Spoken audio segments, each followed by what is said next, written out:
पुन्हा यो वर्गात. प्रिय मित्रांनो, आज आपण वाचणार आहोत इयत्ता 6वी, विषय आहे मराठी आणि पाठ आहे आपला वाईटातून चांगले. वाईटातून चांगले आज आपण हा पाठ वाचूया. तर चला मुलांनो, सुरू करूया.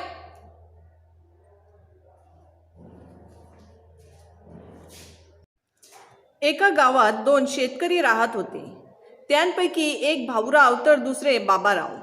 भाऊराव मनमिलाऊ आणि प्रत्येकाला मदत करणारे होते. त्याच्या उलट बाबाराव अहंकारी व भांडखोर स्वभावाचे होते. भाऊरावांना खूप मित्र होते, तर बाबारावांच्या वाटेला कुणी जात नसे. दुर्दैवाने त्या दोघांची शेती शेजारी होती. गावातले लोक भाऊरावांना म्हणत, बाबा रे, त्या तुझ्या शेजाऱ्यापासून सावध राहा. तो फार दुष्ट माणूस आहे. त्याच्याशी कुणी संबंध ठेवत नाही. त्याला कुणी मित्र नाही. त्यावर भाऊराव म्हणायचे, काही काळजी करू नका. एक ना एक दिवस असा येईल की तो दुष्ट माझा मित्र होईल. त्यांचे ते बोलणे ऐकून सारे हसत असत. दिवसांमागून दिवस निघून गेले. भाऊराव आणि बाबाराव यांची वृत्ती काही बदलली नाही. एकदा भाऊरावांच्या घरी मुलीचे लग्न होते. सर्वांना निमंत्रणे पाठवण्यात आली. तसेच बाबारावांना देखील निमंत्रण दिले गेले. पण शेजार धर्म म्हणून त्यांनी काही मदत तर केलीच नाही आणि लग्नालाही आले नाही. बच्चों, देखिए यहाँ पर भाऊराव और बाबाराव दोनों अलग अलग इंसान थे. सिर्फ नाम से अलग नहीं थे, बल्कि अपने स्वभाव यानी अपने बिहेवियर की वजह से भी दोनों कैसे थे, बिल्कुल अलग थे. उसमें भाऊराव जो थे वो उनका जो मिजाज था वो बहुत नर्म दिल इंसान थे. दूसरों की मदद करना, दूसरों के काम आना, ये उनका मिजाज था. और उसके बिल्कुल अपोजिट बाबाराव थे, जिनका मिजाज बिल्कुल उनसे उलट था. यानी ना वो दूसरों की मदद करते थे, ना किसी के साथ अच्छा बर्ताव करते थे. उनका कोई दोस्त नहीं था. वो हर किसी से झगड़ते रहते थे. तो प्यारे बच्चों, झगड़ने वाले को कोई पसंद नहीं करता. हमारा मिजाज ऐसा होना चाहिए कि हम हर किसी से मिलजुल के रहें. मिलजुल कर रहने वाले को हर कोई पसंद करता है. उसके बहुत सारे दोस्त रहते हैं. तो यहाँ पर बाबाराव और भाऊराव दोनों एक दूसरे के कैसे थे, अपोजिट थे. मगर दोनों में एक बात ये थी कि दोनों एक दूसरे के क्या थे, पड़ोसी थे. इन दोनों के खेत एक दूसरे के बिल्कुल करीब में थे. गांव के लोग जो है बच्चों, वो समझाया करते थे भाऊराव को कि तुम्हारा जो पड़ोसी है बाबाराव, उससे थोड़ा क्या करते जाओ, आप दूर रहते जाओ. क्यों? क्योंकि वो बहुत भांडखोर है, वो बहुत झगड़ालू इंसान है. उससे जहां तक हो सके क्या करो, दूर रहते जाओ. तो उस पर भाऊराव हमेशा कहा करते थे प्यारे बच्चों कि एक ना एक दिन ऐसा आएगा कि वो इंसान मेरा क्या बन जाएगा, दोस्त बन जाएगा. और देखते हैं आप ये इंसान यानी बाबाराव भाऊराव का दोस्त बनता है या नहीं बनता. अब भाऊराव के घर में उसकी बेटी की शादी है और वो निमंत्रण यानी दावत लेकर बाबाराव के घर पे जाता है. बाबाराव को बुलाता है, मगर पड़ोसी के हक के तहत वो उसकी मदद तो नहीं करता, मगर शादी में भी शरीक नहीं होता. शादी में भी वो शिरकत नहीं करता. आइए अब आगे देखते हैं. एकदा बाबारावांचा मुलगा फार आजारी पडला.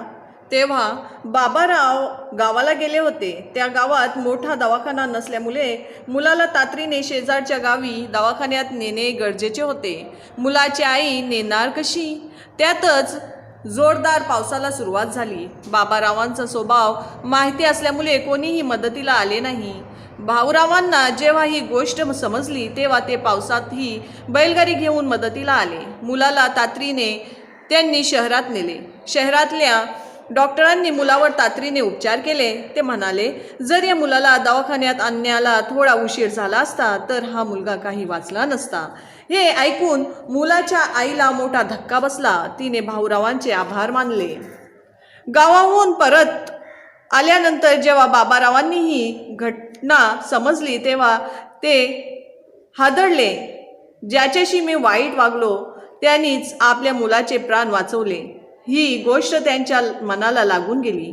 भाऊरावांच्या घरी जाऊन त्यांनी आभार मानले आणि हात जोडून म्हणाले, मी तुमच्याशी फार वाईट वागलो, मला क्षमा करा. त्या दिवसापासून ते सर्वांशी प्रेमाने वागू लागले.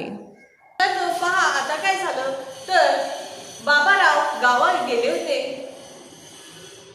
तर मुलांना आता काय झालं, बाबाराव आपल्या गावी गेले होते आणि त्यांचा मुलगा फार आजारी पडला. आजारी पडल्यानंतर गावी एवढं मोठं दवाखाना नव्हतं जिथे त्याचे तातडीने इलाज केले जाईल, म्हणून त्या मुलाला शहरात नेणे गरजेचे होते. यानी प्यारे बच्चों, बच्चा इतना बीमार हो गया था कि गांव के अस्पताल में उसका इलाज होना मुमकिन नहीं था. उसे शहर में ले जाना बहुत जरूरी था और इसके लिए कोई मदद के लिए तैयार नहीं था.